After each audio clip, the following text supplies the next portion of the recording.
Janko, poď sa posadiť. Dobrý deň, ja vás všetkých veľmi pekne vítam a dovolte, aby som privítala teda Zuzku Mesterovú, ktorá je poslankyňa Národnej rady. Dobrý deň. A Romana Váľa, ja už primátora, kandidáta na primátora mesta Rimavská Sobota. Ďakujem. No, ako rýchlo si sa stal primátorom. Však, ale áno, však chcem byť primátorom pre všetkých Soboťanov, takže... No, moje meno je teda Naďa Bohínska, budem vás sprevádzať touto diskusiou a som veľmi rada, že ste si našli čas, práve takýto pekný deň. My máme tému dneska, že salámová metóda a ja by som sa rovno Zuzky opýtala. Áno, nech sa páči, vítajte, Poltár, vítajte. Zábory boli. Že vysvetlí nám, že čo je to teda tá salámová metóda. Tak záleží v čom. Inak pekný dobrý podvečer. V korupcii a vo verejných ukrajovaní z verejných financií to je tak, že proste si niekto niekde po kusku vezme z verejných financií, aby to tak nebolo vidno a aby to tak veľmi ľudí nezdvihlo zo stoličiek, lebo je rozdiel, keď si niekto berie rok po, dajme tomu 5 000 každý mesiac, ako by si zobral naraz 50 000 alebo 60 000. To sa tak nejak stratí v čase. Tuto niekde blízko je budova strany Smer, kde majú poslanci pán Hazucha napríklad kanceláriu poslanca Národnej rady a to je tiež taká salámové koliesko malé, lebo tú kanceláriu platí Národná rada. Neviem, či ste tu niekedy pána Hazuchu v tej budove videli, mal by mať tam nejaké úradné hodiny ako poslanec Národnej rady, lebo Národná rada platí za to, že ten poslanec je v mieste, kde býva a má tam nejaký priestor, kde sa môže stretnúť s občanmi a nejakým spôsobom buď prezentovať výsledky svojej práce, alebo zbierať podnety od voličov a premietnúť ich do svojej legislatívnej činnosti. A tie kancelárie sú väčšinou prázdne, sú v budovách, ktoré vlastní Smer, a platíme ich my všetci z verejných zdrojov, tak takto po trošku si vždy oni z nejakého zdroja, z verejných zdrojov zoberú. Ako by to urobili proste naraz. Tak toto je tá salámová metóda. Keď ti mesiac budem brať koliesko salámy z taniera, tak ťa to tak nenahnevá, ako keď ti naraz vezmem polovicu salámy. To je pravda, to by si asi každý všimol. A Roman, ty vidíš aj tu v Rimavskej Sobote takéto teda okrem tej budovy, ktorú už spomínala Zuzka, tak vidíš aj tu v Rimavskej Sobote takúto salámovú metódu, že využíva sa aj tu? Takisto v úvode vás chcem všetkých privítať na tejto diskusii, ktorej ústrednou témou je korupcia, klientelizmus, rodinkárstvo, ktorá sa nám takou plíživou formou, doslova presne tou salámovou metódou, dostáva do života pod kožu a preto salámovou metódou, aby sme to nejak nevnímali ako niečo závažné, niečo nenápadné. My sme k tomu nedávno s môjim synom aj natočili také vysvetľovacie videjko s tou salámou, kde sme z nej tak po kroštikoch odkrajovali a ono to vždy bol len naozaj kúsok, ktorý navonok vyzeral nenápadne, bez nejakého podozrenia, že by z tej salámy niečo zmizlo a nakoniec tá saláma bola podstatne menšia. A to, že to video poslúžilo a bolo vysvetľovacie a bolo dobré, vnímam aj z tých reakcií spätných na sieťach, a že tá saláma bola dobrá, znamená aj to, že už dneska nie je v chladničke, moji synovia ju zjedli celú. Ale čo sa týka mesta, tak áno, vidíme to tu tiež takisto po tých 16 rokoch riadenia mesta jednou osobou, že práve takouto postupnou salámovou metódou obsadzovania niektorých pozícií, riadiacich, vedúcich, svojimi známymi, blízkymi a tak ďalej sa z verejných zdrojov transformujú sa peniaze z verejných zdrojov do peňaženiek rodinných príslušníkov a takisto sa toto deje aj v prípade zákazok, čo sa týka verejného obstarávania. Využívajúc nastavené limity zákonom o verejnom obstarávaní, prieskumami trhu a tak ďalej. Ale k tomu sa dostaneme. A ono to je nebezpečné aj v tom, že v tom každom malom prípade sa to zdá, že však to nič nie je. To je dobre, no tak má tam synovca. A má tam, neviem, toto bolo 10 000 drahšie. Ale keď sa to tak naščíta, tak ono to je potom strašne veľa z tých verejných zdrojov.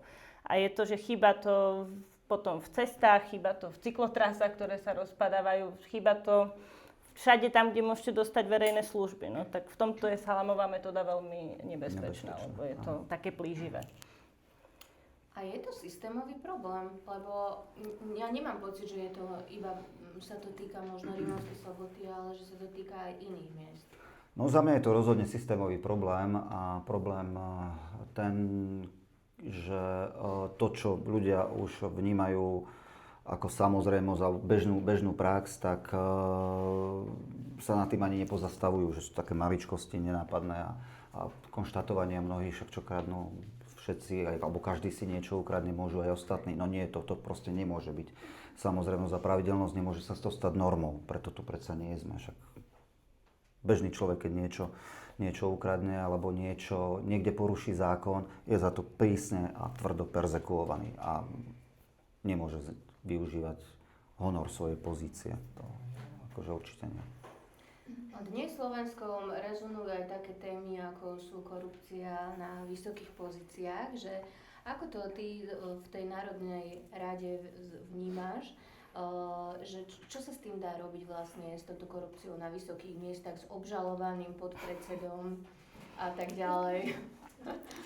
No, ja sa doslova dennodenne pozerám na symbol korupcie na Slovensku, lebo sedí oproti mne, Tibor Gašpar, lebo tak to je, že on je obžalovaný z toho, že zneužíval políciu na to, aby pomáhali blízkym ľuďom Smeru. Podnikateľom, ktorí mali problémy napríklad s platením daní, no tak tých chránili.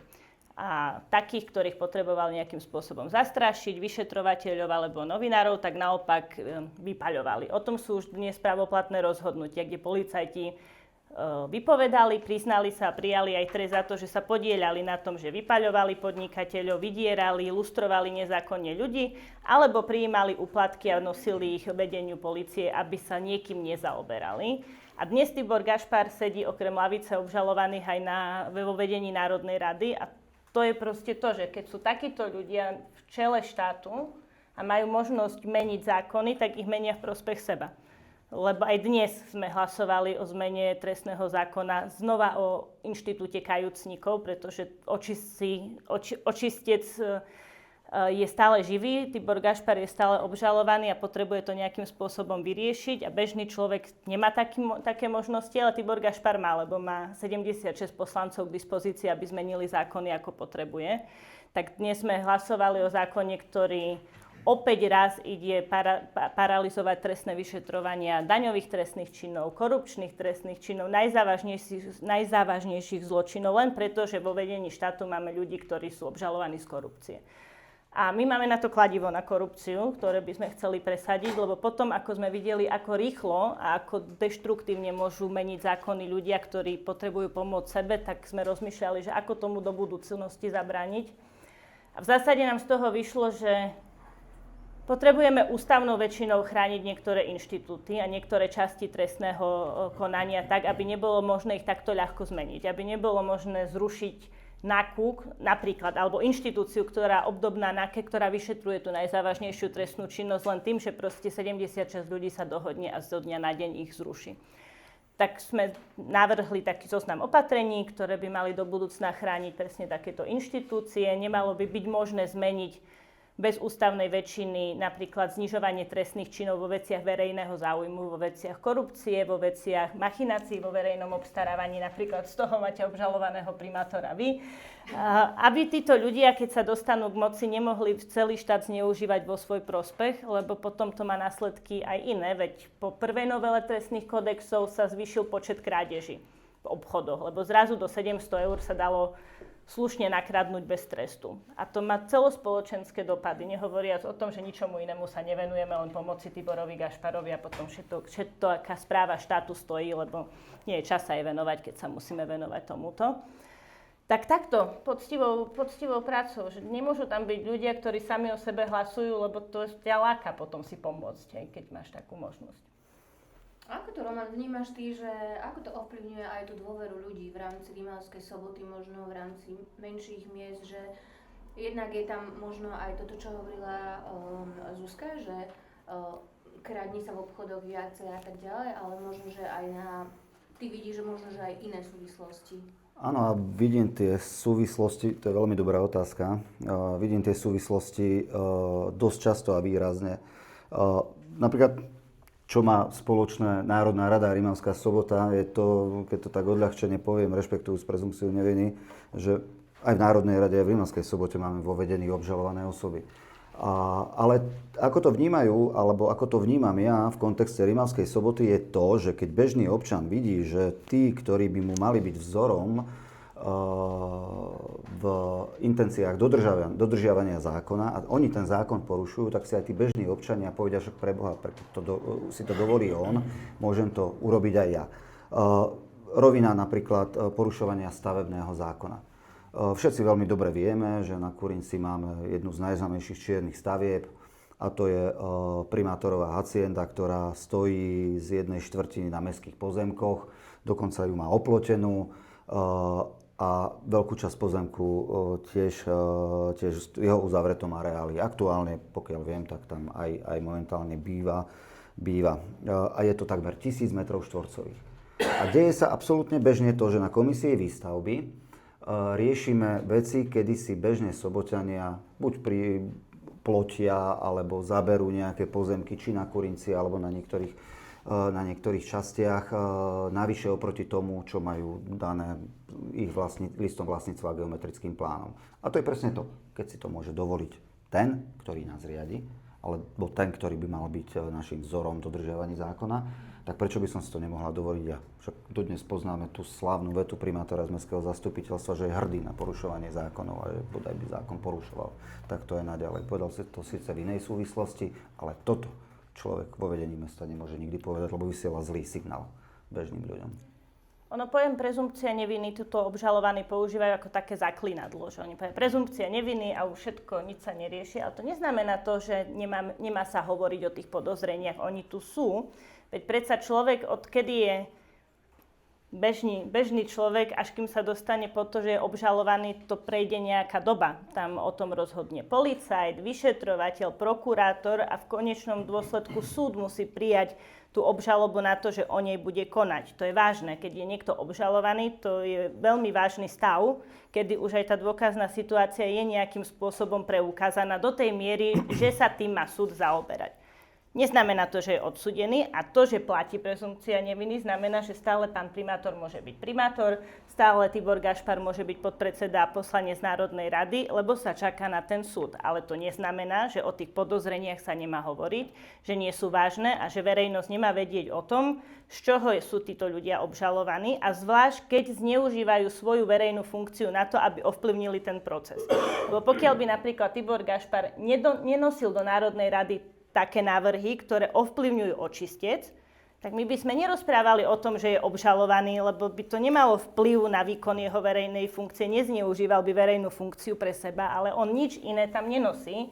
Nosí tam len návrhy, ktoré proste ovplyvňujú jeho kauzu, tak o tom treba hovoriť, lebo potom sa môže stať, že taký spravodlivý súd neprebehne vďaka tomu, že on je momentálne podpredseda Národnej rady. A pokiaľ vy máte obžalovaného primátora z machinácií vo verejnom obstarávaní, tak nie je ľudské právo byť primátorom, tak do tej doby, kým neočistí svoje meno pred súdom, by slušný človek nekandidoval, lebo machinácie vo verejnom obstarávaní znamenajú, že niekto nehospodárne nakladá s verejnými zdrojmi, tak by si nemal pýtať dôveru od ľudí vo voľbách. Však budú aj ďalšie voľby. Však našťastie máme slobodné voľby každé 4 roky, takže to nie je o tom, že sa mu zakazuje, ale je to aj istá forma morálky a etiky nepýtať si dôveru, keď ešte som nevysvetlil takéto vážne podozrenie. Takže to nie je také všeobecné zaklinadlo, že všetko zmrzne prezumpcia neviny. Ja sa ešte k tomu verejnému obstarávaniu dostanem. Ale predtým sa mi nedá opýtať otázku, že keď niekto sa rozhodne kandidovať ísť do politiky, tak všetci počúva z každej strany, že všetci sú rovnakí. No, tak toto ma zaujíma, že či to počúvaš aj ty tu v Rimavskej Sobote, že všetci sú rovnakí a ak áno, tak v čom sa ty líšiš?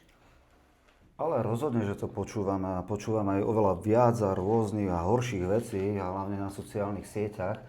Ale úprimne poviem, z komentárov na sociálnych sieťach si nejakú zásadnú ťažkú hlavu nerobím, pretože keď mi príde komentovať do mojej komentárovej sekcie človek niekde zmedzi Laboriec s 3 priateľmi a 25 000 príspevkami, tak mi je jasné, že to je trolia farma.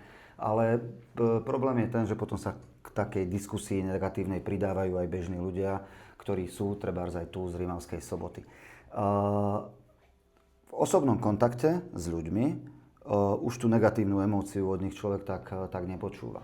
Ale to, čo sa pýtala, že však všetci sú rovnakí, no to je také zovšeobecňujúce z toho, čo ľudia doteraz videli zo súčasnej politiky. A presne to je o tom. Je tu potrebná generačná obmena spôsobu vedenia a riadenia politiky, aby v slušnej spoločnosti politici, ktorí sú podozriví alebo obžalovaní, odstúpili zo svojich funkcií alebo nekandidovali ďalej. O tom je vlastne aj naša petícia, ktorú sme spustili, rešpektujúc prezumpciu neviny.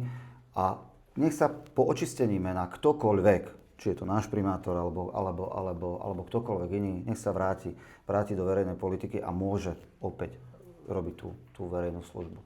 Toto sa súčasní politici po 89. na Slovensku nenaučili robiť takéto kroky, takéto sebareflexie politickej. Keď sa od nás pozrieme na západ, tak za podozrenie, za predražené alebo veľmi drahé hodinky na rukách, ktoré nevedeli politici vysvetliť, odkiaľ ich majú, tak sa odstupovalo. No u nás sa neodstupuje za nič. Čím dlhšie to vydržím, čím dlhšie vydržím vykrikovať, že tak platí prezumpcia neviny, že súd rozhodne, tak tým je to lepšie, lebo mám čas upratať nejaké tie ďalšie prúsery. Teraz už konšpirujem, ale ono väčšinou je to tak. Plus to vyhovuje ľuďom, ktorí majú kauzy, ho dostať do povedomia ten narratív, že všetci sú rovnakí, lebo potom oni vyzerajú v lepšom svetle, keď nie je rozdiel medzi nimi a niekým iným. Ale ja si nemyslím, že sú všetci rovnakí. Ja napríklad nie som obžalovaná, ani Roman nie je obžalovaný. A rozhodne si nemyslím, že by to malo fungovať tak, ako to funguje napríklad teraz aj na národnej úrovni, že to, čo chceme, presadíme, to, čo nechceme, lebo je to z druhej strany, tak odignorujeme. Takto to nemá byť. Správa štátu je tu pre všetkých a má byť hlavne vykonávaná odborne. Nie akože v Transpetrole sedí syn Richtera a premiér zvolá tlačovku, aby sa mu ospravedlnil, že sme si dovolili na to verejne niekto poukázať a komentovať. To je taký mafiánsky prístup, ospravedlniť sa všetkým svojim kumpanom, len vydržte, my tu sme a budeme vás ďalej kryť. Prečo má byť normálne obsadená odborným, verejným, transparentným výberovým procesom a ak sa to nepodarí, tak alebo urobí nejakú chybu, tak má odstúpiť alebo niečo. A toto je presne ten rozdiel. Nie sme všetci rovnakí, my by sme v živote nedosadili syna niekoho, rozmýšľam, kto má také veľké deti u nás, ale to je jedno, nejakého dospelého syna do funkcie len preto, že je okresný predseda, ako Fico povedal, veď je to okresný predseda, my mu veríme. No viera patrí do iných inštitúcií, tu má byť proste garantovaná odbornosť, má byť garantované to, že niekto je kompetentný vykonávať tú funkciu a viera v jeho prácu spočíva v tom, že tá jeho práca je odkontrolovateľná. Nie v tom, že mu veríme, lebo je náš okresný predseda. Ale že my 15 000 je lákavých, to musíš uznať. A k tomuto dodám jednu veľmi zaujímavú vec, ktorá mi utkvala v pamäti z rozhovoru s Peťom Bročkom, končiacim primátorom Trnavy, ktorý keď prvýkrát nastupoval na funkciu primátora, tak samozrejme stretol sa s tým, že mu začali volať kamaráti, známi, ktokoľvek. No tak tam na tú pozíciu by som sa rád dostal a tak ďalej. A Peter povedal, OK, bude výberové konanie, prihlás sa a keď budeš najlepší, tak si tam. A presne o tomto to má byť. Má to byť postavené na odbornosti, na profesionalite a nie na rodinkárstve známom, že či som bývalý policajt, týmto nechcem házať všetkých policajtov do jedného vreca, ale veľakrát to, že je niekto policajt alebo rodina, je dosť dôležitá kvalifikácia na obsadenie niektorých pozícií u nás na meste. Neviem, či si nepamätám tento príbeh, že nakoniec prišiel a nenastúpil kvôli tomu, že bol nízky plat. Tak nejak to spomínal Peter. Ja by som sa možno vrátila do Rimavskej Soboty, že aké sú tu nálady práve akože možno s tým obžalovaním akože toho súčasného primátora, že ako to vnímajú ľudia, akože je to podľa nich v pohode, že Je to už naozaj niečo, že na čo sme si zvykli, že je to pre nás OK? Tak za mňa to určite a rozhodne v pohode nie je. Ja som zastancom absolútnej tvrdej a prísnej princípu dodržiavania legislatívy a práva a upozorňujem na to už roky v mestskom zastupiteľstve, aby procesy, ktoré sú zákonné, musia byť dodržiavané, nesmú byť obchádzané, aj keď možno niekedy trvajú trošku dlhšie. Ale na konci dňa je to vždy všetko v poriadku a nevrhne to takýto tieň podozrenia na vedenie mesta. A čo sa týka nálad v meste, tak je to opäť polarizované. Je to niektorým podporovateľom súčasného primátora to nevadí, niektorým to už ale začína vadiť, lebo ja to cítim z rozhovorov s ľuďmi, že práve toto je pre nich dosť takou červenou čiarou, že tie peniaze, o ktoré Sobota prišla v rámci tohto procesu, mohli byť použité niekde úplne inde, čo v opravu chodníkov, na podpory kultúry, športu. Všetci vieme, aké máme tie časti rozpočtu poddimenzované. A keď to tak nazbierame, alebo keby sme sa na to pozreli podrobnejšie, tak by sme tých peniazí možno našli podstatne viacej. Zuzi, ty sa ako pozeráš na takéto prípady, že je to podľa teba v pohode, že stačí, že nech rozhodne súd? Nie, lebo to je, že nech rozhodne súd. Súd má rozhodnúť a ideálne je, aby do ňoho nikto nezasahoval, či už mocou, alebo zmenou legislatívy, alebo tým, že niekoho pozná. Lebo ťažšie sa rozhoduje aj súdu pod verejným tlakom toho, že to je primátor, alebo je to podpredseda Národnej rady, je to nejaký výkon moci, ako keď je to bežný človek, to je jedna vec.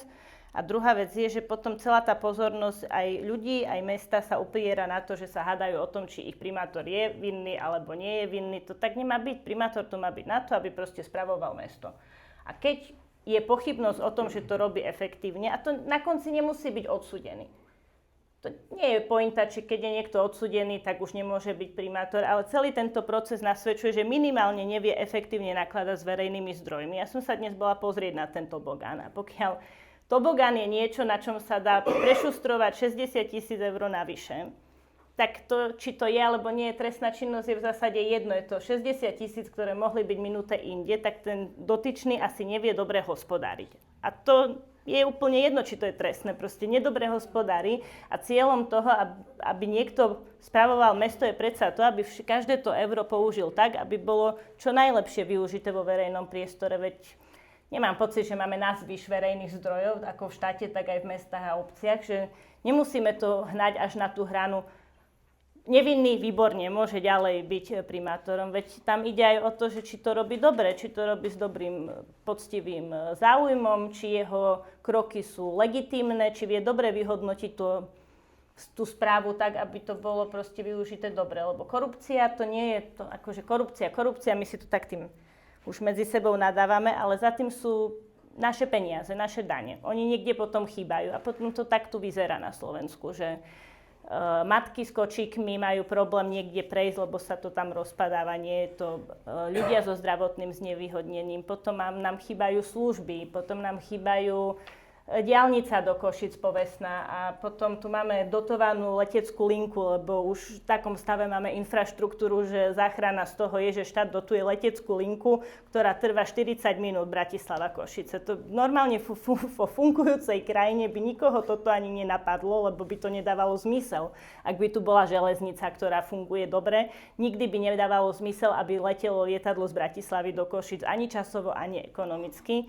My vyhadzujeme množstvo zdrojov len tak do vzduchu, z ktorých sa nikdy nič nevráti, aby sme zakrývali to, že tu nám chýba infraštruktúra, lebo sa transformovala napríklad na taký Fafokan, alebo sa transformovala na niečo, na centrálu Smeru, ktorý tu si platia k poslanecké kancelárie z verejných zdrojov. A to tak postupne tie kolieska salámy sa skladajú a zistíte, že saláma je u susedov a vy máte prázdny tanier. No tak to tak vyzerá. A k tomu dodám toľko, že ja cestujem tiež veľa, ale poviem také reálne príklady: Česká republika, Poľsko. To hospodárne, efektívne nakladanie s verejnými zdrojmi, ktoré smerujú na tej národnej úrovni do budovania infraštruktúry, je za našimi hranicami, či západnými alebo severnými, extrémne viditeľné. A to, ako neefektívne vynakladáme u nás prostriedky z európskych zdrojov, vidíme jasne na takýchto veľkých kauzách, ale aj v rámci malých miest, vidím, aké je to problematické. Takže. No a ako sa na to pozerá, že napríklad na Rimavskú Sobotu sa pozerajú povedzme cez ten konflikt? Alebo možno Poltár je tiež takým mestom, kde naozaj je množstvo konfliktov a že potom vnímajú ľudia, že aj tým do Rimavskej Soboty, vieš, to je to mesto niekde, majú pekné námestie a tak ďalej, ale že to je to mesto, kde je ten obžalovaný primátor. My máme ináč v Lučenci iba obvinenú zatiaľ pani primátorku, takže... Áno, a to je presne to, čo som pred chvíľkou hovoril, že moja práca mi dáva možnosť cestovať po rôznych samosprávach, stretávam sa s rôznymi starostami, primátormi, cestujem po celom Slovensku od Medzilaboriec až po Senicu, krížom celé Slovensko. Mám dni také, že som jeden deň na východe, druhý deň na západe. A na mnohých miestach sa presne s týmto stretávam, že keď sa ma opýtajú, odkiaľ som, tak Rimavskú Sobotu skôr poznajú nie cez úspechy a nie cez pozitívne informácie a pozitívny obraz, ale cez ten negatívny. Cez obžalovaného primátora, cez jeho ďalšie kauzy a vystúpenia v Národnej rade, keď tam bol ako Kotlebov poslanec a tak ďalej. A mne to úprimne povedané zlé padne, ale vždy sa snažím vysvetliť to, že proste Sobota, toto je len dočasné. Každý vo verejnej funkcii je dočasne len dovtedy, kým mu ľudia dajú dôveru. A preto za seba poviem, že aj tento obraz negatívny vieme zmeniť v blízkej budúcnosti. Rozhodne sa 24.10. Takže ja verím v to, že už po tých 16 rokoch sa nám to podarí. A tá dôvera je dôležitá, lebo ono to má vplyv aj na to, ako sa na nás pozerajú naši partneri zvonku, napríklad z Európskej únie. Lebo však eurofondy to sú európske zdroje a čím viac tu máme obžalovaných rôznych funkcionárov, čím viac meníme zákony v prospech korupčníkov a v prospech tých ľudí, ktorí verejné zdroje zneužívajú, tak potom však vidíme, aké to má následky. PPAčka má ohrozenú licenciu, lebo evidentne sa tam transformujú prostriedky na niečo iné, ako sa majú. Už Európsky parlament vydal také stanovisko, že treba začať ten proces, ktorý začali voči Maďarsku na zmrazovanie eurofondov, lebo to je to, že keď máte príliš veľa podozrivých ľudí, ktorí príliš podozrivo transformujú verejné zdroje, tak potom to má tento dopad, že európski daňoví poplatníci si povedia, a to sme aj my, aj naše peniaze tam idú. Prečo by sme dávali peniaze tam, kde ich transformujú na súkromné vily, kde ich transformujú na niečo, čo neprináša ten rozvoj štátu a potom ľudia z Slovenska chodia pracovať do iných krajín, lebo tu sa nezdvíha životná úroveň. Veď celý zmysel eurofondov bol ten, že sa majú vyrovnávať životné príležitosti a životná úroveň tak, aby tu nebola pracovná migrácia, nech sme jeden trh, ktorý proste spoločne dokáže konkurovať svetu.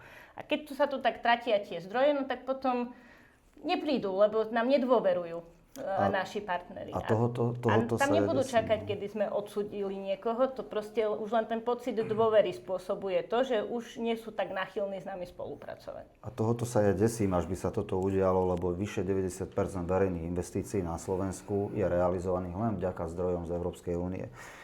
Keďže sa stretávam s mnohými starostami, aj tu v rámci regiónu, ktorí sú paradoxne starostami obcí, ktorí sú nominanti súčasnej vládnej koalície, tak oni majú z toho strach, pretože z čoho budú rozvíjať tie maličké obce, alebo z čoho budú budovať tú verejnú infraštruktúru. Boli strašne šťastní a mnohí mi aj poďakovali osobne za aktivitu. Nedávno sme mali debatu s Ľubicou Karvašovou a Donhegerom a Ľubica na pôde Európskeho parlamentu zachránila európske zdroje, ktoré mali smerovať na Slovensko a minister Migáľ ich chcel presunúť od regiónov niekde úplne inde. Chcel ich tým maličkým samosprávam zobrať. A vďaka jej legislatívnej iniciatíve na pôde Európskeho parlamentu sa to podarilo tomu zabrániť a zamedziť.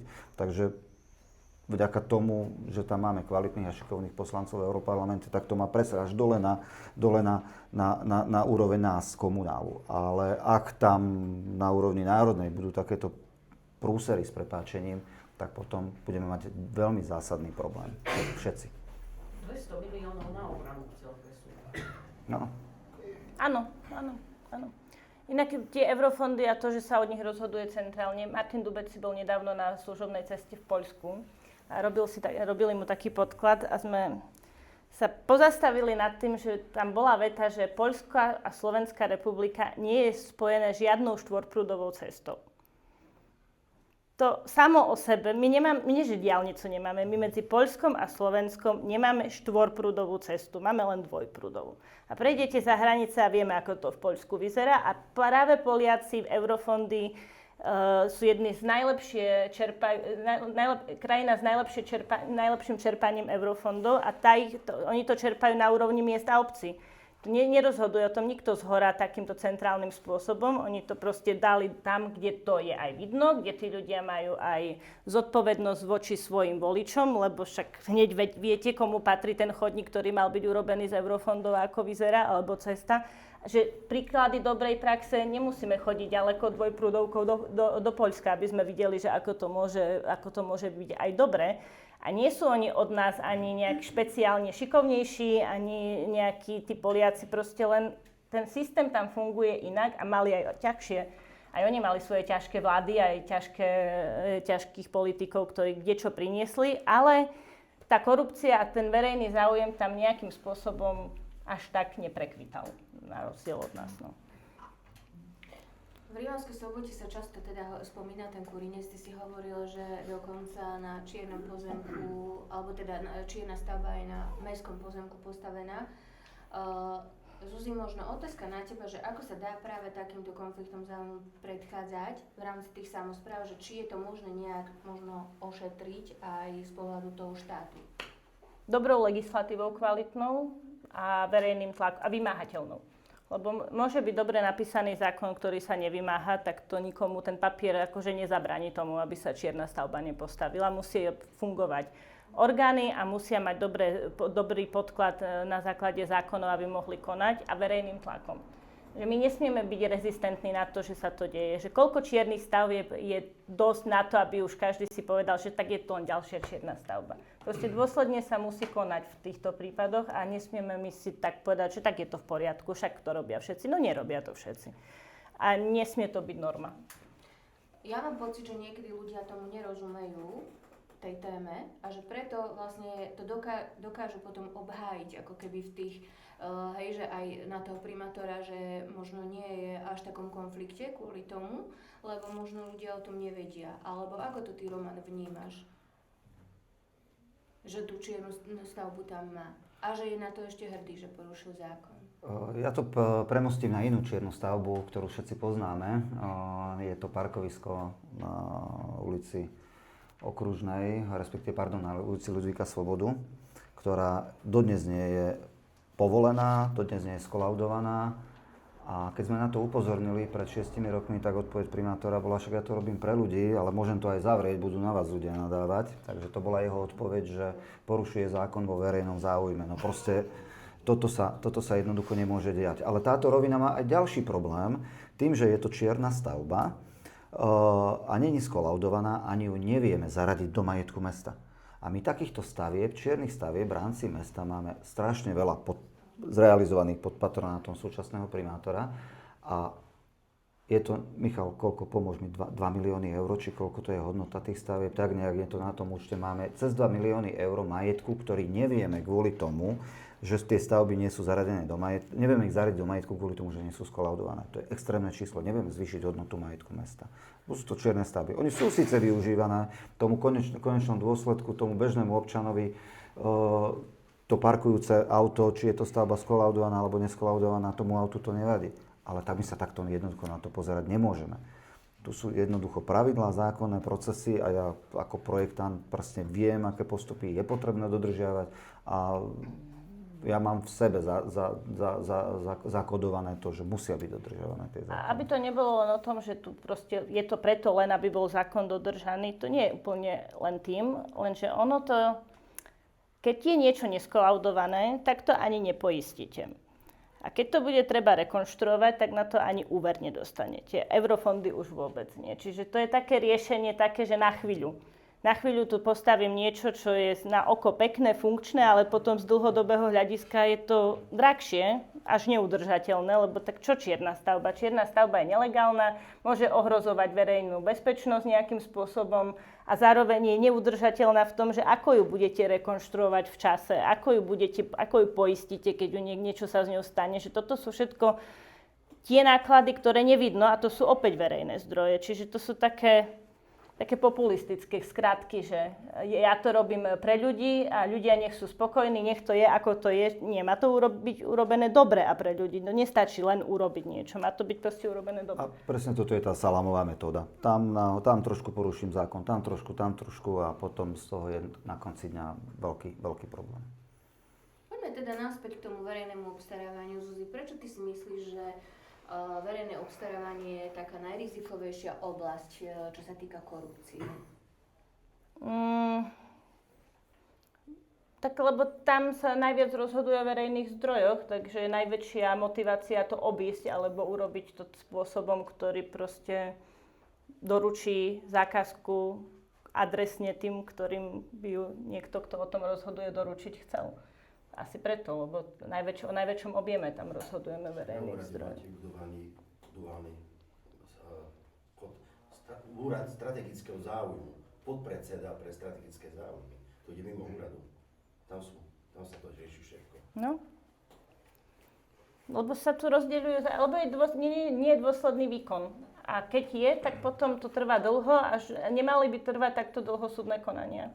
Aby jeden obžalovaný primátor mohol prejsť ďalšími voľbami, ešte stále nie je jasné, že či je vinný alebo nie je vinný. A ďalšia vec je, že tu musí byť dôsledná kontrola aj úradu pre verejné obstarávanie. Na túto Roman by mohol niečo iné povedať k tomuto, lebo pri verejnom obstarávaní v meste tam je iný problém. Tu konkrétne v Rimavskej Sobote. Nie len v Rimavskej, že je to systémové na Slovensku, že vlastne ten, kto riadi celé to verejné obstarávanie v meste, je primátor mesta. Áno, samozrejme, môžem, k tomu sa dostaneme. Ja by som povedala, že urobíme diskusiu a potom spravíme ešte našu spoločnú diskusiu. Hej. Ale Ja práve na to som sa chcela Romana opýtať, že teda ako je to nastavené v rámci Rimavskej Soboty a čo by si možno robil inak?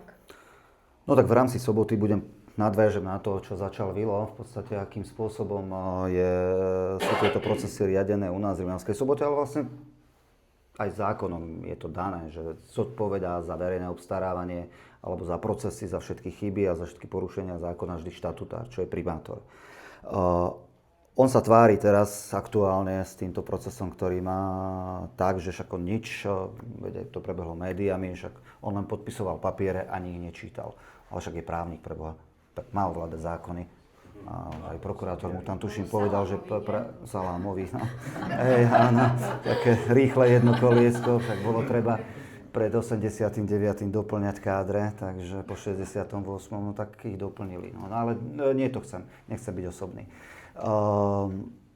Problém je v tom, že napríklad tu v tomto prípade tohto procesu, ktorý tu je, bola zákazka, ktorá mala byť inak obstarávaná ako nadlimitná zákazka vo vestníku verejne, aby sa vedeli k tej zákazke dostať rôzne firmy aj z celého Slovenska. Bola rozdelená na dve menšie, aby sa dostala pod úroveň toho nadlimitného obstarávania daných zákonom vtedy. A postačovalo mestu ako obstarávateľovi osloviť len 3 cielené firmy. No a týmto rozdelením tu vznikla škoda až na úrovni 60 000 eur, čím vlastne došlo k neoprávnenému prospechu tým, ktorí tie zákazky vyhrali a nakoniec ich realizovali. Absurdita je napríklad tá, že pri časti zákazky na oceľovú konštrukciu firma, ktorá vyhrala zákazku, si objednala subdodávku u tej firmy, ktorá bola druhá vo verejnom obstarávaní. Ona bola v tom obstarávaní drahšia, ale objednala si tie práce u tej druhej v poradí a tá druhá si to objednala u tej tretej, ktorá bola v súťaži najdrahšia, ale urobila to najlacnejšie. A tam vznikol ten rozdiel 22 400 eur. Obdobná vec sa stala aj pri technológii, kde aj firmy, ktoré neboli zapísané v registri verejného partnerov verejného sektora a dokopy je tam škoda tých 60 000 eur, to je neoprávnený prospech. A Primátor sa bráni tým, však, že on nerobil obstarávanie, robili to odborne spôsobilé osoby, no ale toto nie je pravda. Primátor je zodpovedný za riadenie mesta, hovorí to zákon v podstate a to, ako to v skutočnosti bolo, sme čítali všetci v médiách proste. A ono tu v niečom aj nie je podstatné, že či robil, nerobil, lebo buď vedel, čo robí a urobili to cielene a nie je to v poriadku a keď to nevedel, tak evidentne nie je dostatočne schopný riadiť mesto. Že na konci dňa je výsledok ten istý. Proste ak niekomu niečo takéto ujde, tak by proste si mal sebareflexívne povedať, že nemám na to, aby som riadil mesto. A to už, či už je vedomé, nevedomé, je v zásade jedno, lebo výsledok je ten istý. 60 000 eur skončilo inde, ako mohlo. Mohli ste mať, neviem. Čo ste mohli mať za 60 000 eur? Napríklad. Ja dokončím, čo som začal, lebo tá otázka, ktorú mi dala Náďa, mala dve roviny. A len ešte taká malá vsúka. Pamätám si presne pred 8 rokmi naša prvá mestská rada, ktorej sme sa zúčastnili, lebo v minulom volebnom období na mestská rada ešte fungovala. Na prvej mestskej rade, a to bola prvá aj posledná mestská rada, na ktorej bol primátor, potom vôbec nechodil na mestskú radu, tak tam vtedy vehementne obhajoval to rozdelenie zákazky a žiadal mestské zastupiteľstvo nás ako poslancov, aby sme mu tie peniaze navyše, lebo už my sme nakoniec skončili pri 560 000 eur vo finále pri tom tobogáne namiesto tých plánovaných 300, aby sme tie peniaze tam uvoľnili a my sme to podporili, však bez zodvihnutia našej ruky by sa ten tobogán nepostavil a ja stále tvrdím, že najdrahšia stavba je nedokončená stavba. My sme mu to financovanie uvoľnili, ale už vtedy obhajoval to rozdelenie. No a to, že to nie je v poriadku, sa ukázalo presne podľa kontroly hlavného kontrolóra, následne UVO a mesto samo uznalo, že pochybilo. Veď sme zaplatili ako mesto, teda primátor dal súhlas na to, aby sa zaplatilo 16 000 eur a podpísal tú zápisnicu z UVO, že uznal všetky tie pochybenia, že rozdelenie zákazky bolo porušením zákona. A o tomto celý ten proces je. No a ako by som to robil ja? No rozhodne je potrebné na našom meste zriadiť oddelenie verejného obstarávania, nemôže to mať na starosti len jeden človek. Ja sám za seba poviem, že aj podlimitné zákazky, aj prieskumy trhu musia byť robené verejne a o všetkých týchto procesoch musia byť verejne dostupné a následne aj dohľadateľné informácie.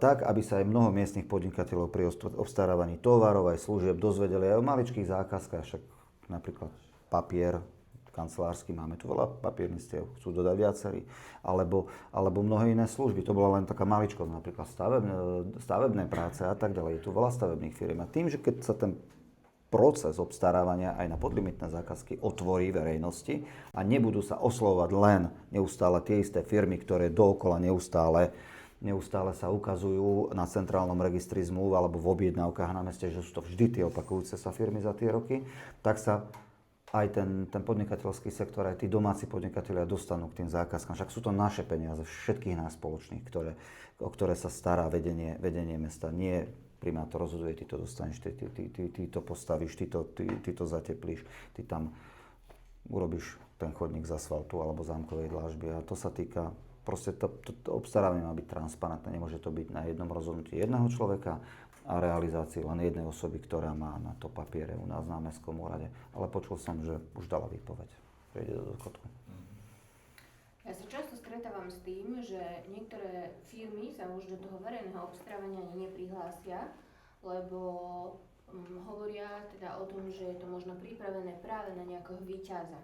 Že aké sú tie varovné signály, kde akože vidíme, že mohlo mesto takéto verejné obstarávanie nejakému blízkemu človeku alebo nejakej firme prihrať už toto, že ako to vlastne spoznať? No sa opakujú tí istí záujemcovia a točia sa napríklad, že vy vidíte na zmluvách, že vždy sa prihlásia traja a vždy niekto z nich vždy nejakú zákazku dostane. Ja som to zažila v Košiciach, keď som robila v mestskom podniku a nám normálne mimo tých oficiálnych liniek vraveli firmy, že oni sa neprihlásia, lebo oni vedia, ako to dopadne. A normálne sme ich museli presviečať, že nie, vyskúšajte, je tu nový proces. Zaviedli sme novú smernicu, lebo zaviedli sme novú smernicu a problém sa nevyriešil, stále sa hlasili tí istí. Tak som si, že to musíme dať nejak vedieť svetu, že my sme zmenili prístup, že sa to tým ľuďom oplatí, ale ono to chvíľu trvá, ale dostane sa to k tým firmám, že tu sa niečo... Kontrolka sa zmenila pri tom Áno. výbere? Áno. V tých smerniciach, lebo to je podstatné. Áno. Nie ten proces, ale tá koncepcia. Áno, zmenilo sa to, lebo trvalo to chvíľu, trvalo to dlhšie, ako som si ja myslela naivne, že to bude trvať, ale nakoniec sme dokázali presvedčiť tých verejných obstarávateľov, teda tie firmy, ktoré sa hlásia do verejných obstaraní, že sa im to oplatí, že nebudú robiť len krovie niekomu, kto je dopredu vybraný. Ale bola to teda, museli sme k tomu prijať aj takú malú informačnú kampaň, aby všetci pochopili, že to naozaj myslíme vážne s tou zmenou. A Rimavská Sobota dodnes nemá smernicu o verejnom obstarávaní vypracovanú. Už v minulom volebnom období sme ju žiadali, aby sa pripravila. Hlavný kontrolór na to neustále upozorňuje. Dodnes nie je vypracovaná. Vždy prišla odpoveď, mení sa zákon, postupujeme podľa zákona, nepotrebujeme smernicu, potrebujeme ju. Keby sme ju mali, tak možno takýto problém, aký má vedenie mesta aktuálne, tak by tu ani nebol. Podporil by si teda pravidelné verejné odpočty hospodárenia mesta a zrozumiteľné vysvetľovanie väčších zákaziek občanom? No určite, je to veľmi dôležité. Toto je fakt naozaj dôležitá otázka, pretože s verejnými zdrojmi musíme nakladať ako s peniazmi, ktoré patria občanom, nie nám. Oni sa nepretransformujú na moje peniaze, keď som primátor. Ani mesto sa nestáva mojou vlastnou SROčkou. Je to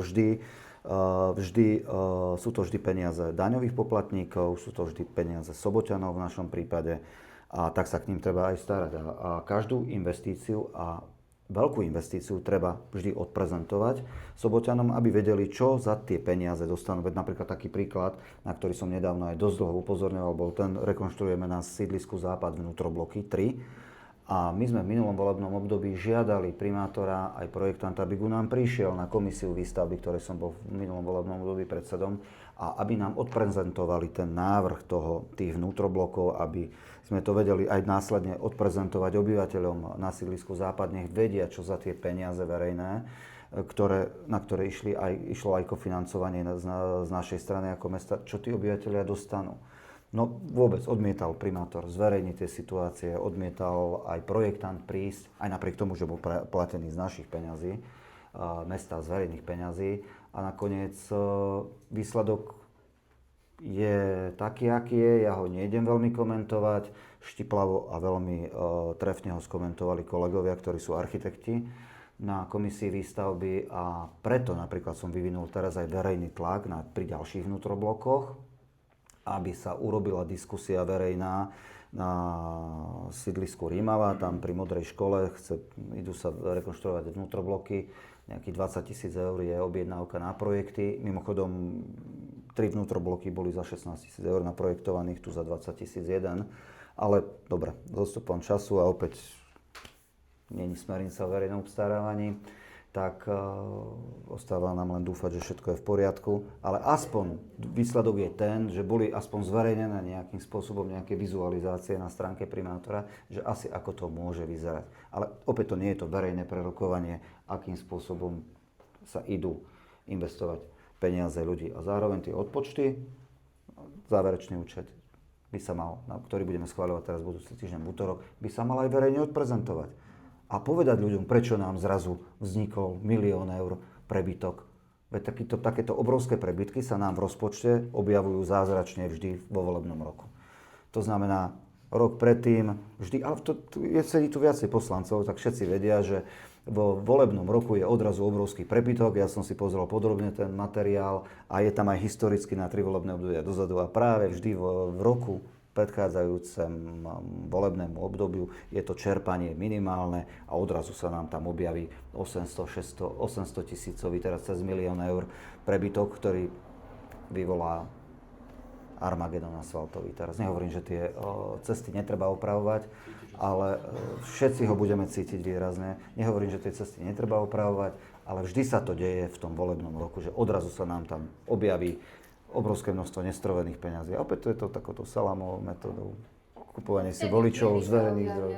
Áno, kupovanie si voličov z verejných peniazí. Aj to je salámová metóda. To je tiež korupcia za verejné peniaze. Ideme na posledné otázky, takže pokojne si pochystajte tie svoje, dostaneme sa k nim za chvíľku. Zuzi, ja sa ťa opýtam tak, že čo Slovensko vlastne potrebuje, aby sa prestala korupcia na vysokých pozíciách prehliadať?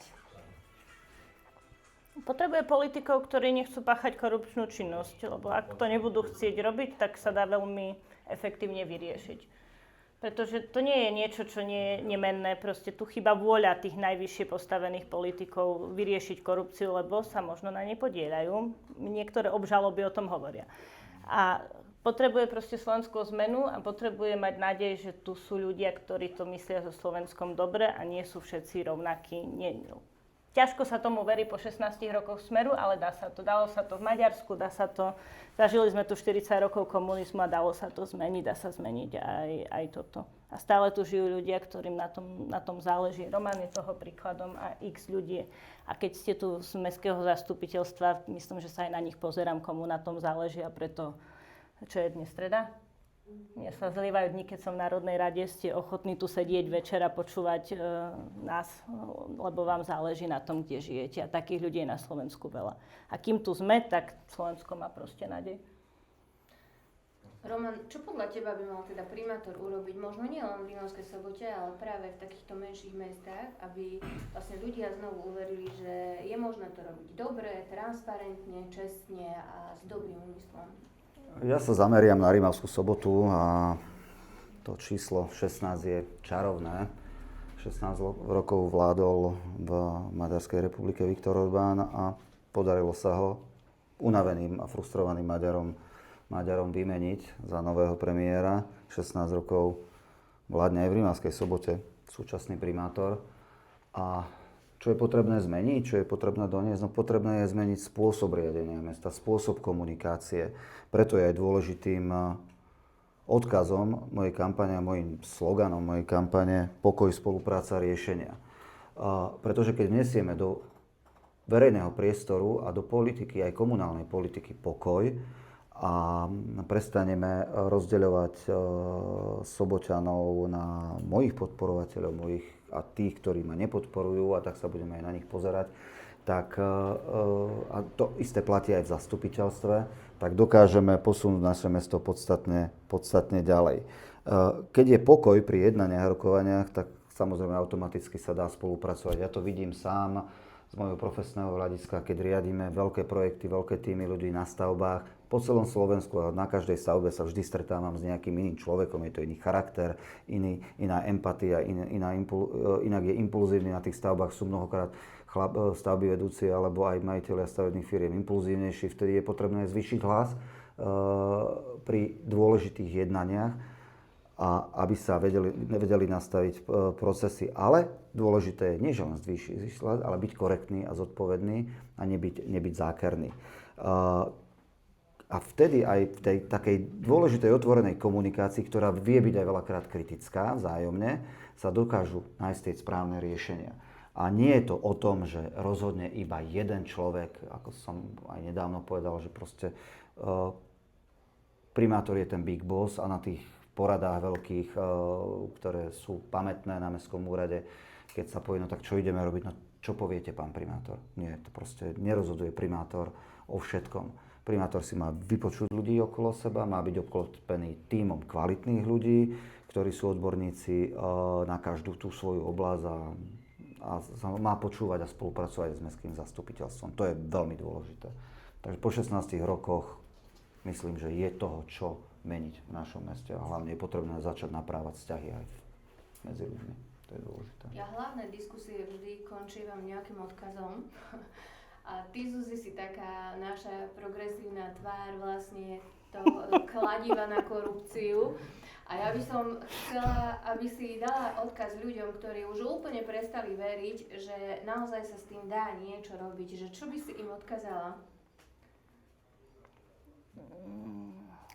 Dajte šancu zmene. Nemôžete tým nič pokaziť. To, čo môžeme očakávať od Smeru, vidíme dennodenne. Už akože horší úmysel tu široko, ďaleko nikto nemá to. Ja som presvedčená o tom, že tu nie je politická strana, ktorá má horší úmysel s budúcnosťou Slovenska ako Smer a čo najhoršie sa môže stať, keď dáte šancu zmene.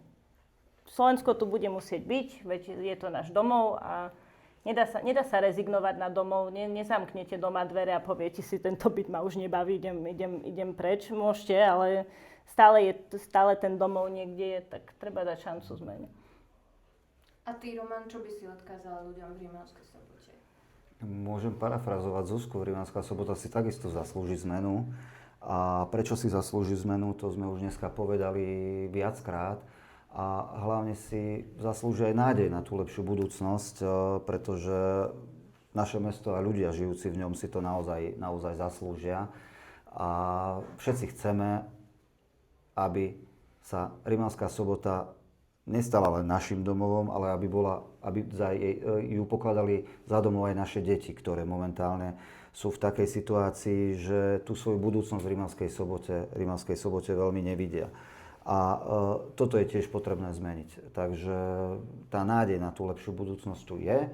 Ja ju vidím v ľuďoch, vidím ju v Soboťanoch a vidím ju v tom, že spolu to dokážeme zmeniť. Ale ako stále hovorím, na to potrebujem vás. Ja vám môžem rozprávať, koľko chcem, čo chcem, ale bez voličov, bez Soboťanov to nedokážem. A v momente, ako dospejeme do bodu, že budeme úspešní vo voľbách, tak sa stávam primátorom pre všetkých Soboťanov, aj svojich nevoličov, lebo tak to má byť. Primátor zastupuje všetkých obyvateľov mesta. A toto je tá najzásadnejšia vec, ktorú je potrebné v našom meste zmeniť. Ja vám veľmi pekne ďakujem a teraz by som dala priestor na otázky. Nech sa páči. Áno? Môžem? Chcem sa opýtať, či v PSK alebo v rámci Národnej rady je nejaká iniciatíva na nejakú kampaň v štýle, že byť obžalovaný, obvinený, podozrivý nie je charakterové plus, lebo vidíme to u nášho primátora, uvidíme to u Gašpara, u Kaliňáka, koľko smerákov je vlastne ešte podozrivých, vlastne ešte sú obvinení, obžalovaní. A toto je podľa mňa dosť problém, že to prináša, že keď ste obžalovaní, priniesie vám to plusový bod. Ako teraz, no to je normálna vážna otázka, lebo ja som si všimol, že ako Gašpar už bol obvinený, keď... No už bol obžalovaný, keď vstupoval do politiky, áno. Kaliňák bol obvinený vtedy, to bol... Vtedy už bol, áno, vtedy bol. Tak, a im na toto narastli body vlastne, to isté vidíme aj u nášho pána primátora, že je v tom problém proste, že lebo to je niečo dobré, ja by som to tiež robil, tak akože tak budem hovoriť. Či nech sa nechystá nejaká osvetová kampaň, alebo či by sa nemala. Ja mám pocit, že my o tom hovoríme strašne veľa, že Tibor Gašpar je obžalovaný. Ale tam ide o to, že im to nabiehajú body za to. A že skôr ako vysvetliť, že nie je to OK. Ak viete, čo myslím. Myslím si, že treba to pripomínať a treba o tom stále hovoriť, aby to nezaniklo, že čo to je a že to nie je v poriadku. Či budeme robiť úplne, že cielenú kampaň na obžalovaných, zaujímavý nápad, vyhodnotíme. Nie, vysvetliť, že nie je to akože v poriadku. Áno, to je určite treba. Ale my to aj máme ako prioritu komunikačnú vysvetľovať ľuďom, prečo nie je v poriadku, ak niekto obžalovaný a zvlášť z korupcie vedie štát, lebo má potom nástroje na to, ako si pomôcť. A viete čo? Ale to nie je problém nefunguje. Podľa mňa to funguje v tom, že vidno aj na Tiborovi Gašparovi, aj na viacerých tam, že oni sú z toho nervózni, lebo tí ľudia to vnímajú. Už vyšiel prieskum, kedy tretina voličov Smeru a 60% ľuďom na Slovensku vadí, že je Tibor Gašpar obžalovaný a je zároveň podpredseda Národnej rady. Oni na to náklad nesú nejaký. Vidno to v ich preferenciách, oni teda klesajú. A možno klesajú málo, to si môžeme akože rozanalizovať, ale v zásade platí, že tá vláda nie je taká vláda, ako si Robert Fico predstavuje, veď musí chodiť sa ospravedlňovať na tlačovky synom a dcerám a bratrancom, ktorých niekde dosadili. To nie je dobrý signál pre premiéra, keď toto musí robiť. Ale funguje to. To toto hovorím, že my tu máme prevrátené hodnoty. Cesta k tomu je vytrvalosť. Proste hovoriť o tom toľko, že tí ľudia si znova uvedomia, že toto nie je v poriadku. Ale nejakú špeciálne cielenú kampaň, neviem, no zamyslím sa. Viete čo, ak môžem, pani poslankyňa, ja si myslím, že ani to tým, že sa všetky tieto témy stali súčasťou politického boja, tak ani to neporiešime. Takto. Ja keď sa rozprávam aj s svojimi známymi v Čechách, že počuj, u vás sa to neskutočne zlepšilo v Čechách. Útlm korupcie, proste tá krajina sa dala do poriadku. Keď sa tak opýtam toho podnikateľa, že počúva, čo sa stalo v Čechách, že u vás nepočujeme kauzy, rozkrádanie a tak ďalej. Počujeme. To sú drobúčké veci. Aj tie sa týkajú eurofondov. To sú oproti Slovensku ako drobné veci. Ale každý jeden podnikateľ mi povie s prepáčením, jo, do prdele, zasraná 3-2-1 zákon. Čo je 3-2-1? No to je zákon o doznávaní pôvodu majetku. Preukazovanie pôvodu majetku, pani poslankyňa, také jednoduché to je. Keby ste to vy teraz povedala, že ja sa zasadím v týchto 30 témach, to nie je, čo som videl, o kvalitný a účinný zákon o preukazovaní pôvodu majetku, keby to povedala poslankyňa Národnej rady, ja vám garantujem, že 10 000 podnikateľov, politikov a regionálnych politikov by išli zimom riavky po chrbte. A ja si myslím, že to tam nie je, lebo ono to nie je o jednom zákone, to je súbore opatrení o preukazovanie pôvodu majetku. My máme preukazovanie pôvodu majetku, my máme zákon, ktorý hovorí o tom, že politici majú priznať majetok a majú priznať aj zdroje, len sa efektívne nevyužíva, lebo o tom rozhoduje výbor, kde má koalícia väčšinu a keď nechcú, tak výborne otvoria. A to napríklad v opatreniach máme ako sfunkčný tento výbor. Ale nestojí to len na tom, lebo vy majetok viete aj skryť. To nie je tak jednoduché. A nesúhlasím s tým, že v Čechách nemajú problém. Pozrime sa, kde sú teraz, čo zrušili. Ako idú po verejných inštitúciách, ako idú po slobode slova, veď majú obžalovaného premiéra. Demokracia je jedna vec, kapitalizmus je druhá vec. To treba oddeliť. Hej? To sa nedá kapitalizmus, jedno usporiadanie. Ovplyvňuje sa to, ale ten kapitalizmus, ako rodnými sestrami, kapitalizmus sú chamtivosť a korupcia, ako bohužiaľ tak. To sa nedá oddeliť, lebo v demokracii nemôže fungovať kapitalizmus postavený na korupcii, lebo to vedie k totalite potom. Lebo všetci tí, čo to páchajú, sa potrebujú udržať pri moci, lebo jednak potrebujú skryť to, čo robili, a jednak im to vyhovuje, lebo majú zdroje, ktoré sú verejné a tak dá sa povedať, že bezodné. Čiže to sa nedá takto úplne že povedať. A čo je absolútne zásadné za mňa, polícia musí mať absolútne rozviazané ruky a nemôže byť závislá na vôli politikov a rozhodovaní politikov. Takže tu je to absolútne kľúčové. Po nastúpení tejto vlády to bolo absolútne jasne viditeľné, že sa posekali týmy, zrušila sa NAKA a tak ďalej, len aby sa skomplikovali procesy vyšetrovania a predĺžili procesy. Takže toto je za mňa proste polícia by mala byť absolútne nezávislá inštitúcia, samostatná, podobne ako sú súdy a nemali by byť na ňu mať absolútne politici vplyv. Polícia nemá slúžiť politikom. Polícia má slúžiť zákonu a občanom. Vráťme sa do Rimavskej Soboty. Roman má 100 dní na prípravu a 100 dní po voľbách. Čo by si spravil ako prvé kroky 100 dní po voľbách? Tak absolútne kľúčové, no tak z tých 100 dní, čo budeme robiť tých najbližších 100 dní, budete všetci vidieť. To, že na tom intenzívne makáme, to už vidíte tiež všetci, ako však je nás vidieť aj počuť, aj vo verejnom priestore. Tieto diskusie presne organizujeme aj kvôli tomu, že to, čo budeme predstavovať a čo budeme robiť v najbližších mesiacoch, budeme postupne predstavovať, čo sa týka môjho volebného programu. Pre mňa je dôležité, že kde chcem, aby bola Rimavská Sobota v roku 2030. A to je súbor opatrení, ktoré sú veľmi dôležité. Niektoré veci dokážeme urobiť veľmi rýchlo na úrovni dohody a komunikácie s mestským zastupiteľstvom a niektoré si budú vyžadovať dlhšie procesy prípravy.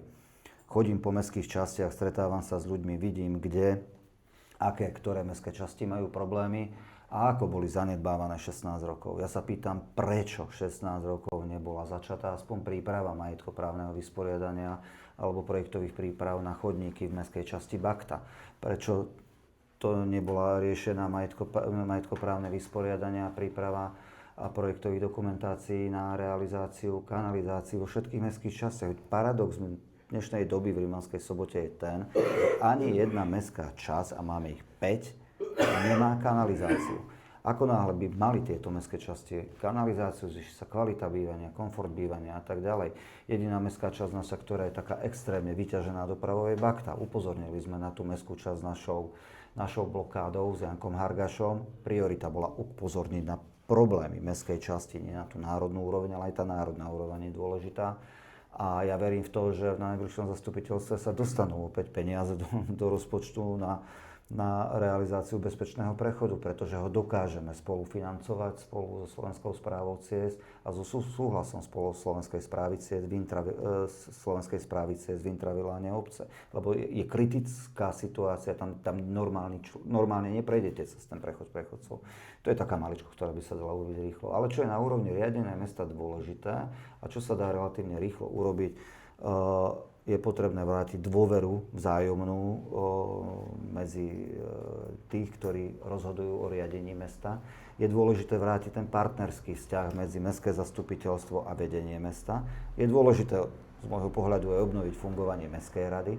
Všetky komisie, ktoré zasadajú pri mestskom zastupiteľstve, majú byť obsadzovaní politicky, nemá to byť odkladisko neúspešných kandidátov do mestského zastupiteľstva, ale majú v nich sedieť odborníci, máme ich počúvať, čo tí ľudia hovoria, alebo veľakrát na tých komisiách padnú veľmi dobré návrhy, ktoré môžeme ako poslanci preniesť do mestského zastupiteľstva. Dôležitá je smernica o verejnom obstarávaní, absolútne je potrebné vrátiť zákonnosť do riadenia mesta a treba začať makať. Toho je strašne veľa po tých 16 rokoch, na čom treba začať makať v Rímavskej Sobote. Ja poviem, OK, po tých 16 rokoch vidno za našim primátorom niečo, že urobil v rámci údržby mesta a som veľmi rád, že po 16 rokoch v minulom volebnom období nás začal počúvať a začal už aj získavať tie eurofondové zdroje a vďaka našim návrhom, našim hlasovaniam sa zrekonštruoval Dom kultúry. Sice máme tam 1 000 000 eur na viac práce, to bolo manažersky pripravené. Ide sa aj vďaka našim návrhom a odsúhlaseniam rekonštruovať plaváreň. Tieto vnútrobloky sa robia, však my sme to dávali do rozpočtu. A proste toho je strašne veľa. A my ešte stále máme šancu a čas dobehnúť to zameškané. To, čo sa deje aj v iných mestách a ako sa tie mestá rozvíjajú. Základy budúcnosti a rozvoja mesta a stabilizácie aj obyvateľstva v Rímavskej Sobote sme v minulom volebnom období položili, keď sme presvedčili ministra Sulíka k tomu, aby prišiel štátny priemyselný park do Rímavskej Soboty. Bolo to veľa roboty, cestovali sme do Bratislavy počas covidu, na minulej debate sme o tom s Edom Hegerom rozprávali, však Edo potom následne podpisoval memorandum s Winkelmannom. Dneska sa Winkelmann spúšťal a to je tá prvá vec, ktorá je veľmi dôležitá. Musia prísť ďalší investori. Primátor má byť ten, ktorý má klopať na tie správne dvere. Keď ho niekde vyhodia dverami, musí sa vrátiť oknom, pretože má jednať v záujme všetkých Soboťanov. A po tých 16 rokoch, respektíve 30 rokoch držania Rímavskej Soboty na okraji záujmu, máme tu tú lastovičku, ktorá nás trošku posunula dopredu a vidíme všetci a vieme, že sa to dá urobiť, keď všetci potiahneme za jeden povraz. Takže treba začať makať, no o tomto je. Ja tiež dosť chodím po Slovensku, aj po mestách, aj po zahraničí a nedávno som tak trošku po západnom Slovensku behal po Trnave, Trenčíne, Žiline. Neskutočný rozdiel, ako vyzerajú tie mestá, ako vyzerá naše mesto. Čím to je, že ľudia v Rímavskej Sobote sú tak strašne spokojní s prácou pána primátora a s tým, ako mesto vyzerá. Nevyťahnú asi pety, o to nevidia, ako vyzerajú iné mestá, aký je to veľký rozdiel, alebo prečo sú tak strašne vďační za niečo, kde my naozaj zaostávame pomaly za väčšími dedinami, ktoré sa riadia efektívne a dobre, ale našim ľuďom tu niekedy to vyzerá, že im to stačí, čo tu je. Mišo, som veľmi rád, že si to spomenul. Ešte neboli v poltári. Mišo, som veľmi rád, že si to spomenul, pretože tá Trnava je veľmi dobrým príkladom dobrej praxe. Veľmi dobrým príkladom dobrej praxe je Brezno. A opäť je to o tom, ja sa snažím aj v našej kampani poukazovať na tie porovnávania, ako vyzerá centrum Rimavskej Soboty počas Vianoc a ako vyzerá centrum Brezna počas Vianoc. My v Rimavskej Sobote máme jedného stankára s punčom na celom námestí a ten nám tam zachraňuje čaro Vianoc. Ja by som mu dal cenu mesta, akože za to, že tam je a že to vydrží. A keď prídeme do Brezna, 2 týždne sú tam vianočné trhy, primátor tam má vianočný punč a tak ďalej. Mesto robí aktivity, akcie, dáva tým ľuďom aj pocit takého toho oddychu a spojenia sa spolupatričnosti. Však Vianočná kapustnica, fantastická akcia, tá nás spojila všetkých Soboťanov. Takže toto je jedna z takých vecí, ktorá by sa mohla vrátiť do Rimavskej Soboty. A na to je jedna pekná, krásna pesnička, ja ju mám rád. Je to maďarská pesnička, Neodzora Monka, Neodzora Pieheniš, Neodzora Sora Kozáž. Ja to často opakujem. 8 hodín práce, 8 hodín zábavy, 8 hodín oddychu. Toto keď majú ľudia, nielen zábavu, ale aj prácu, aj zábavu, aj oddych, tak vidia budúcnosť lepšie v tom našom meste. Mám 2 dospelých synov, oni sa nemajú kde zabaviť. A ešte keď budú mať robotu, budú sa niekde ísť zabaviť v Rimavskej Sobote, tak to bude absolútne ideálne. Takže toto je to, na čo musíme začať makať. Pomoc aj vlády a prípadne budúceho parlamentu. Ale ja verím v to, že je tu chuť a túžba po zmene aj na úrovni Slovenska, ako cítim a vidím túžbu a chuť po zmene v Rimavskej Sobote. Toto ja rozumiem, kde by sa to malo posunúť. Ako to vysvetliť tým ľuďom, že to je... Treba im to ukázať, jednoducho, treba im to ukazovať. A toto, Michal, tieto porovnania, ja som mal minulý rozhovor v Tesku s predávačkami a presne jedna z nich pochádza z Brezna a neskutočne bola sklamaná z toho, a práve narážam na tie Vianoce, porovnávala to, ľudia to už sami vidia. A keď im to budeme neustále pripomínať a budeme im o tom hovoriť, že je tu aj iná možnosť, ako môžu fungovať, ako môže ten verejný priestor vyzerať, tak tí ľudia to pochopia na konci dňa. Len musíme byť vytrvalí. Ja by som ešte dala priestor Mirke a potom by som debatu ukončila. Hostia tu teda sú, teda Roman je domáci. a Zuzka tu ešte ostane tiež, čiže individuálne sa budete môcť opýtať. Ja len ako možno nadviažem na pána Demetera, lebo ja neviem, ako je to teraz s Rimavskou Sobotou, lebo pokiaľ viem, tak my sme neboli v žiadnych tých organizáciách cestovného ruchu, z čoho vlastne čerpajú aj podnikatelia, aj prenocovania, aj podpora regiónu. A že chápem, že sa tu hovorí o Rimavskej Sobote a Soboťanoch, ale málo kto si uvedomuje, že to mesto je ako keby kľúčom pre celý región. Hej, že mne je až niekedy ľúto, že primátora nemôžu voliť ľudia z okresu, pretože to je nemocnica, zamestnanie, kultúra a ja cítim, že BBS-ku tu nie je cítiť v meste a to vidíme v Lučenci, v Brezne, v Revúcej, že ako plánuješ nadviazať tú spoluprácu ako keby aj s vonkajškom, lebo toto vždy hovoríme o tom vnútornom fungovaní mesta, ale my sa musíme prepájať aj s tým vonkajškom. Mima, som veľmi rád, že si túto tému spomenula, pretože je veľmi dôležitá a Rimavská Sobota stratila tú pozíciu prirodzeného lídra regiónu. A ona ako keby za tých posledných 16 rokov si vytvorila z okolitých obcí svojich konkurentov, nepriateľov. Nie je ten líder, proste, na ktorého sa vedia spoľahnúť aj malé okolité obce. Typickým príkladom a vysvetlením je toho, že náš primátor odmieta platiť členské a zúčastňovať sa schôdzi Združenia miest a obcí Gemera. Ale keď bolo treba kandidovať na jeho šéfa, tak vtedy výnimočne v tom roku zaplatil členské za mesto, ktoré má pravidelne v rozpočte vyčlenené ako účelovo viazané. Nebol zvolený, opäť to nerobí. Že on na nejaké karafiáty prispievať peniaze nebude. A týmto sa stáva to, že Rimavská Sobota stratila tú funkciu prirodzeného lídra regiónu. Zároveň ďalšia vec je intenzívna a veľmi dôležitosť intenzívnej a dobrej spolupráce so župou. To, že to funguje u nás na župe, vidíme všetci, lebo to vedenie je efektívne, má výsledky investíciami župy, napríklad aj tu v Rimavskej Sobote, ktorá je veľmi, podľa môjho názoru, kľúčová a dôležitá na podporu cestovného ruchu a turizmu, investícia do vybudovania cyklotrasy Rimavská Sobota Poltár, na ktorej som aj ja varený, pečený a hlavne ráno teraz, keďže cez deň nestíham, tak je dôležitá aj v tomto ohľade. A ak sa spolupráca medzi župou a mestom ako takým skvalitní a zintenzívni, tak to bude len na prospech mesta a dokáže to pomôcť mestu aj do budúcnosti. Preto napríklad ja tiež kandidujem za župného poslanca a je dôležité, aby sa tam dostali aj širokospektrálnejšie. Bolo to zastúpenie za náš okres, lebo však ako máme výrazné zastúpenie kolegov z Maďarskej aliancie, ktorí, ako musím uznať, nezabúdajú na naše mesto, na náš okres. Ale ja by som si vedel tú spoluprácu predstaviť aj intenzívnejšie a efektívnejšie. A hlavne vrátením sa aj do týchto stavovských organizácií a hlavne participovaním na rôznych takých regionálnejších projektoch. A vrátiť tú prirodzenú funkciu lídra regiónu, Gemera a Malohontu. A zároveň... Teda nie sme ani v OCR-ke, hej? Sme, ale absolútne nulovou aktivitou, vieš, takže o tom to je. A na to je dôležité mať veľmi šikovných, kvalitných ľudí aj na meste, na odbore riadenia mesta alebo rozvojových projektov a tých poveriť tým, aby makali na týchto aktivitách.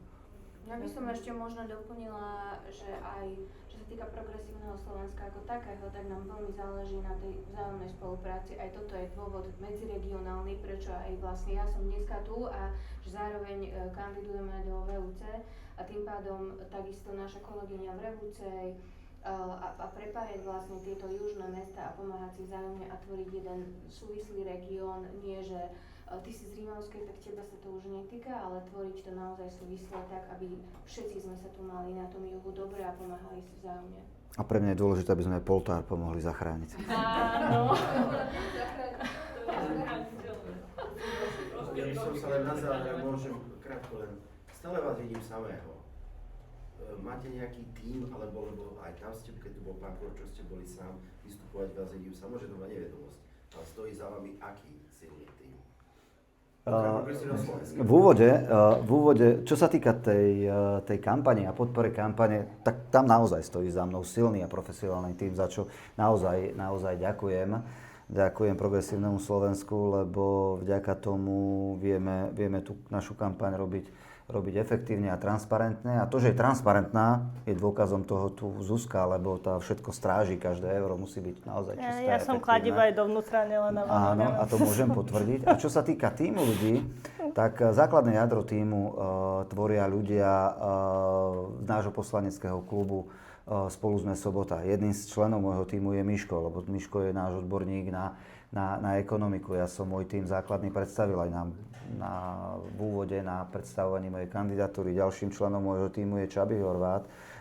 Je to odborník na prácu s komunitami a človek fakt, ktorého si ja osobne veľmi, veľmi vážim za jeho aktivity. Jaro, v podstate moja pravá ruka, Karin Rosiarová, naša guru, pracujúca na odbore životného prostredia v rámci okresného úradu. Máme v týme aj mladých ľudí. A zároveň, čo je veľmi dôležité, tak s